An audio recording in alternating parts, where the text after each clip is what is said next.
आईने के 100 टुकड़े करके हमने देखे हैं।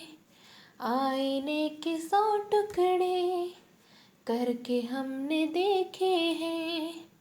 एक में भी तन्हा थे, 100 में भी अकेले हैं। 100 में भी अकेले हैं। आईने के 100 टुकड़े करके हमने देखे हैं। Hi guys, welcome to my channel. This is Ritika, and today I have brought a new topic for you regarding difference between societal marketing concept and holistic marketing concept. So most of the students के पास में ये सवाल आता होगा, या आप में से बहुत लोगों जो भी जानते हैं उनको ये एक सवाल आता होगा कि आखिर हॉलिस्टिक मार्केटिंग कॉन्सेप्ट और सोसाइटल मार्केटिंग कॉन्सेप्ट में डिफरेंस क्या है। दोनों तो लगभग एक जैसा ही दिखता है। ये भी हॉलिस्टिक सोसाइटी को पूरी तरीके से स्प्रेड कर पूरी तरीके से उसको सोसाइटी का वेलबींग चाहता है, और सोसाइटल मार्केटिंग कॉन्सेप्ट भी यही चाहता है, यही पर्पस से आता है। तो आखिर दोनों में अंतर क्या है? So let's discuss without wasting the time. Here I have made 5 bases and we will see one by one what is the difference between them. So first is focus.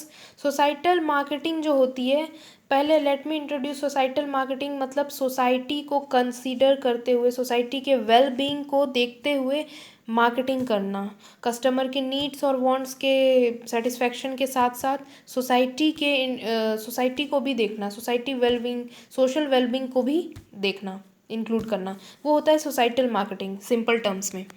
तो ये कॉन्सेप्ट फोकस करता है satisfaction of needs and wants of customer through social welfare, और मतलब society के welfare के साथ साथ कस्टमर के नीड्स को सेटिस्फाई करना। ऐसा नहीं होना चाहिए कि कस्टमर के नीड्स को हम सेटिस्फाई कर रहे हैं और वो उनके वेलबींग के लिए, उनके लिए अच्छा नहीं है, सोसाइटी के लिए अच्छा नहीं है।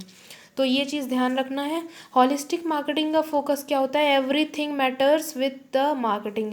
हर वो चीज़ जो मार्केटिंग से मैटर रखती है, चाहे वो कोई भी, सारे फिलोसफीज़ का सम टोटल होता है हॉलिस्टिक मार्केटिंग, जिसमें आप सिर्फ कस्टमर नीड्स और वांट्स को ही नहीं देखते, नॉट ओनली द सेल्स और सेटिस्फाइंग द नीड्स और of customers and customer overall. तो मतलब सिर्फ सेल्स को देखना या सिर्फ प्रॉफिट को देखना या फिर सिर्फ कस्टमर को देखना ही नहीं होता, उसमें बहुत कुछ ब्रॉड एरिया है, ये हमारा ब्रॉड कवरेज, वाइड स्कोप वाला है।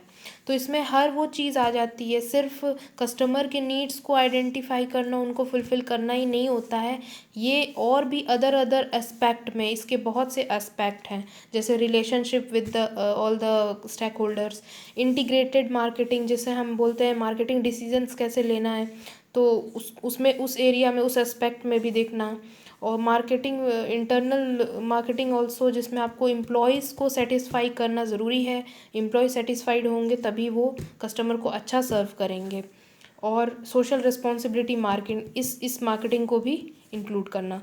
तो हॉलिस्टिक मार्केटिंग एक तरह से हर एक एस्पेक्ट में, मार्केटिंग के हर एक एस्पेक्ट में ध्यान देना, फोकस करना, उसको बोलते हैं हॉलिस्टिक मार्केटिंग। उस पे फोकस होता है। इसका सिर्फ फोकस होता है एक ही चीज़ पे, कस्टमर्स के नीड्स, वांट्स, सोसाइटी का वेलबींग। देन पर्पस क्या होता है? Product and service marketing is still a key purpose of this type of marketing plan. The focal point is society को ही कंसिडर करना इसका मेन फोकल पॉइंट होता है। फोकल पॉइंट मतलब कि सेंटर पॉइंट इनका यही होता है कि कस्टमर के नीड्स वांट सेटिस्फाई कर दो और साथ में सोसाइटी को भी देखो। तो सोसाइटी इसका मेन कंसर्न होता है, तो social wellbeing. But holistic marketing में ऐसा नहीं है गाइस। हॉलिस्टिक में ये चीज़ तो रहती ही है, साथ ही साथ हर एक एस्पेक्ट भी देखना होता है। जैसे objective is to attain a target audience in such a way that the company makes it product और सर्विस अट्रैक्टिव। वो प्रोडक्ट और सर्विस को अट्रैक्टिव बनाए पहले से ही, और हम कह सकते हैं टारगेट ऑडियंस को अटेन करना मतलब उसको अचीव करना। हमारे टारगेट ऑडियंस कौन है, उनको अचीव करना, through maintaining the long term relationship with the channels of distribution, जैसे हो गए आपके डिस्ट्रीब्यूटर्स के साथ, रिटेलर्स के साथ, एम्प्लॉयज़ के साथ, इन सब के साथ मिल के कस्टमर को सेटिस्फाई करना हो, एक तरह से हॉलिस्टिक मार्केटिंग में आती है।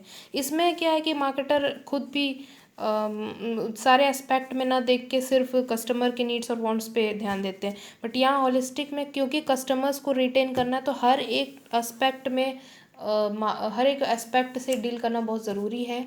तो एक तरह से ये एम्प्लॉयज़ को भी कंसिडर कर लेते हैं, ये वो सप्लायर्स को भी कर लेते हैं, स्टेक होल्डर्स को भी कर लेते हैं, चैनल्स ऑफ डिस्ट्रीब्यूशंस उनको भी कर लेते हैं। तो एक तरह से हम कहें तो इनका ब्रॉड है, इनसे ज़्यादा है इनका हर एक एस्पेक्ट ऑफ बिजनेस के हर एक एस्पेक्ट को देखना होलिस्टिक मार्केटिंग का पर्पस है। और सोसाइटल मार्केटिंग का सिर्फ सोशल वेलबींग करना, सोसाइटी की तरफ फोकस। देन स्कोप, इसका नैरो स्कोप है, सो सीधी सी बात है, ये इसका एक पार्ट है, एक कंपोनेंट है। हॉलिस्टिक मार्केटिंग में 4 कंपोनेंट मेनली है, जिसमें से एक ये सोशल रिस्पॉन्सिबिलिटी मार्केटिंग एक पार्ट है। तो एक तरह से ये हमारा नैरो स्कोप लेके आए, because it is a component of holistic marketing only. लेकिन यहाँ पर ये वाइडर स्कोप है हॉलिस्टिक मार्केटिंग इसे इंक्लूड करता है, और साथ साथ और भी बहुत सारे एस्पेक्ट, जैसे एम्प्लॉयज़ को सेटिस्फाई रखना भी बहुत ज़रूरी है, और इन मार्केटिंग मिक्स का डिसीजन भी लेना बहुत ज़रूरी है। तो ये इसको इंक्लूड करता है, साथ ही साथ और भी बहुत सारे कंपोनेंट्स को भी इंक्लूड करते हैं। सो इसका वाइड स्कोप है, इसका नैरो स्कोप है। रिस्पॉन्सिबिलिटी ऑफ मार्केटर की रिस्पॉन्सिबिलिटी यहाँ पे लिमिटेड होती है गाइस, क्योंकि यहाँ पे सिर्फ कस्टमर्स को ध्यान देना और कस्टमर की तरफ ही अटेंशन देना इस सोसाइटल मार्केटिंग का रिस्पॉन्सिबिलिटी है। बट यहाँ हॉलिस्टिक मार्केटिंग में एक मार्केटर को ये भी देखना होता है कि उसके मार्केटिंग मिक्स क्या हैं, क्या क्या कौन कौन से मार्केटिंग मिक्स उसे डिसाइड करने हैं, एम्प्लॉयज़ को सेटिस्फाई करना है, रिलेशनशिप बना के रखनी है विथ वेरियस स्टैक होल्डर्स। तो हर एक एस्पेक्ट में इनको देखना होता है। तो इनकी responsibility not limited to customer only, it also extend to society in general, मतलब सोसाइटी में वो सब लोग आ गए। तो एक तरह से इनकी रिस्पॉन्सिबिलिटी सिर्फ कस्टमर्स तक ही होती है, इनकी रिस्पॉन्सिबिलिटी अप्रोच होता है पूरी सोसाइटी को देख के चलना। तो ये होता है दोनों के बीच का डिफरेंस, रिस्पॉन्सिबिलिटी। देन एग्जांपल्स में एडिडास हो गए, बॉडी शॉप हो गए, ये सोसाइटल मार्केटिंग कॉन्सेप्ट फॉलो करती हैं। बॉडी शॉप एक कॉस्मेटिक कंपनी है जो अनीता रॉडिक नाम से कोई है lady, I am not sure, उन्होंने वो उनकी फाउंडर है, और इनका जो बॉडी शॉप का जो प्रोडक्ट होता है वो नेचुरल रिसोर्सेज से बना होता है, सस्टेनेबल डेवलपमेंट की ओर फोकस करता है। तो एक तरह से ये हो गया एडिडास और बॉडी शॉप, इसका एग्जांपल हो गया। और हॉलिस्टिक मार्केटिंग का तो आपने कल भी देखा था प्रीवियस वीडियो में भी, सैमसंग, कोका कोला, गूगल और एप्पल, ये सब एग्जांपल है हॉलिस्टिक मार्केटिंग का। तो एक बेसिक डिफरेंस ये बन जाता है गाइस कि सोसाइटल मार्केटिंग सिर्फ सोसाइटी के वेलफेयर और कस्टमर के नीड्स को सिर्फ सेटिस्फाई करने में समर्थ रहता है, यानी कि ये सिर्फ ये जो कॉन्सेप्ट है ये सिर्फ रिवॉल्व करता है around the customers satisfaction of needs and wants of customers through social welfare. लेकिन यहाँ पे ये चीज़ नहीं है, यहाँ पे बिजनेस को कस्टमर्स को, टारगेट ऑडियंस को अप्रोच करने के लिए और भी कई एस्पेक्ट में देखना होता है जो कि हॉलिस्टिक मार्केटिंग में आती है। जैसे कस्टमर के नीड्स और वांट तो सेटिस्फाई करना ही है, साथ ही साथ लॉन्ग टर्म रिलेशनशिप रखना है, अच्छे रिलेशनशिप बना के रखने हैं with the stakeholders. Then marketing mix का भी डिसीजन जो है उसको भी देखना है, वो भी अफेक्ट करता है उसको इंटीग्रेटेड मार्केटिंग बोलते हैं। एम्प्लॉयज़ को भी सेटिस्फाई रखना है, उनको भी सर्व करना है अच्छा खासा। तो एक तरह से ये पूरे एरिया, पूरे हर एक फील्ड में मल्टी डिसिप्लिनरी हम इसको बोल सकते हैं ना, मल्टी डायमेंशनल, मल्टी डिसिप्लिनरी। और ये सिर्फ सिंगल चीज़ पे फोकस रखता है, इसे बाकी चीज़ से मतलब नहीं है। सोसाइटी का मतलब एम्प्लॉयज़ का क्या कर रहे हैं, बाकी लोगों से लॉन्ग टर्म रिलेशनशिप है कि नहीं, इससे मतलब नहीं है। ये बस सोसाइटी को वेलबींग को प्रमोट करता है और कस्टमर की नीड्स वांट्स को प्रमोट करता है। बट ये वेलबींग के साथ साथ कस्टमर के नीड्स एंड वांट्स के साथ साथ ये एम्प्लॉयर्स को भी कंसिडर करता है। रिलेशनशिप भी मैटर करता है इसके लिए कि लॉन्ग टर्म रिलेशनशिप बना के रखे। तो कुल मिला के ये बहुत बड़ा ये वाइडर कवरेज है इसका, और इसका नैरो कवरेज है। तो ये इसका एग्जांपल है। आई होप आपको समझ आया होगा। नहीं समझ आया तो आप कमेंट कर लीजिएगा। Please do comment me if you have any doubt. And this was all in this video. See you soon guys, bye.